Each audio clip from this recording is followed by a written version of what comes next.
kami akan mempresentasikan makalah kami yang berjudul Evaluasi Pembelajaran Bahasa Arab. Pengertian evaluasi.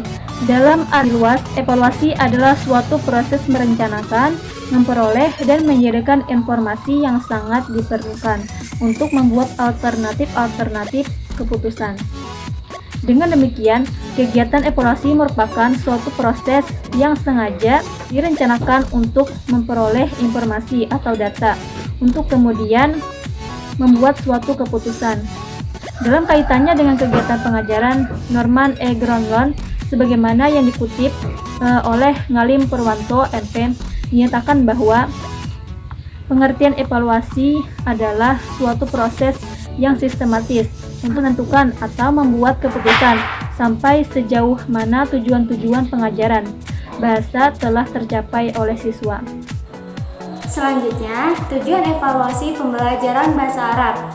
Tujuan evaluasi pembelajaran bahasa Arab adalah untuk mengetahui efektivitas dan efisiensi sistem pembelajaran bahasa Arab dari segi tujuan, materi, metode, media, sumber belajar, lingkungan, serta sistem penilaian. Sedangkan tujuan penilaian hasil belajar bahasa Arab adalah untuk mengetahui pemahaman peserta didik terhadap materi yang telah diajarkan, mengetahui kecakapan, motivasi, bakat, minat, dan sikap peserta didik terhadap program pembelajaran bahasa Arab. Selanjutnya yaitu prinsip-prinsip evaluasi. Kebenaran prinsip bagi seorang guru mempunyai arti penting. Karena dengan memahami prinsip evaluasi dapat menjadi petunjuk atau keyakinan bagi dirinya atau guru lain guna merealisasi evaluasi dengan cara benar. Prinsip evaluasi terbagi menjadi dua. Yang pertama yaitu prinsip umum. Agar evaluasi dapat akurat dan bermanfaat bagi para peserta didik dan masyarakat, maka evaluasi harus menerapkan seperangkat prinsip-prinsip umum sebagai berikut. Yang A, valid. Yang B, berorientasi kepada kompetensi. Yang C, berkelanjutan. D, menyeluruh. Yang E, bermakna. Yang F, adil dan objektif. Yang G, terbuka.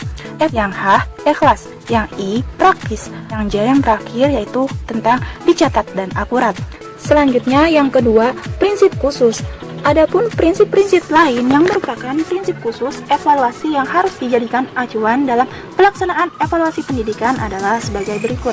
A. Prinsip objektivitas. B. Prinsip kontinuitas. C. Prinsip integralitas. D. Prinsip kontrolitas. E. Prinsip pengembangan. Selanjutnya yaitu penjelasan tentang pendekatan tes bahasa. Pendekatan tes bahasa terbagi menjadi 5. Yang pertama yaitu pendekatan tradisional, pendekatan diskret, pendekatan integratif, pendekatan pragmatik, dan pendekatan komunikatif. Yang pertama yaitu pendekatan tradisional. Dalam pendekatan tradisional, tes bahasa diselenggarakan tanpa mengacu kepada teori kebahasaan tertentu sebagai dasar. Yang kedua yaitu pendekatan diskret. Pendekatan diskret dalam tes bahasa bersumber pada pendekatan struktural dalam kajian kebahasaan yang dipelopori oleh Robert Slatow tahun 1961. Yang ketiga yaitu pendekatan integratif. Tes bahasa pendekatan integratif melakukan pengukuran penguasaan kemampuan berbahasa atas dasar penguasaan terhadap gabungan antara beberapa bagian dari komponen bahasa dan kemampuan berbahasa. Yang keempat yaitu pendekatan pragmatik. Dalam pendekatan ini, bahasa dikaitkan dengan penggunaan senjatanya yang melibatkan tidak saja unsur-unsur kebahasaan seperti kata-kata, frasa, atau kalimat, melainkan juga unsur-unsur di luarnya yang selalu terkait dalam setiap bentuk penggunaan bahasa. Yang terakhir yaitu yang kelima, pendekatan komunikatif. Pendekatan komunikatif mendasarkan pandangannya terhadap menggunakan bahasa dalam komunikasi sehari-hari senyatanya. Tes bahasa Arab berbasis kompetensi. Pendekatan tes integratif harus dikuasai peserta didik. Apabila dalam pembelajaran bahasa kita cermati, ruang lingkup materi bahasa Arab dilakukan dengan pembelajaran bahasa Arab terdiri atas bentuk-bentuk misal. Yang pertama, tes standar kompetensi menyimak menyusun kalimat mutaqariyah, maharah al-istima berbicara. Yang kedua, penafsirkan wawancara singkat, maharah kalam membaca yang dibacakan atau didengar, maharah al-qiraah dan menulis. Yang ketiga, memahami wacana yang maharah al-kitabah.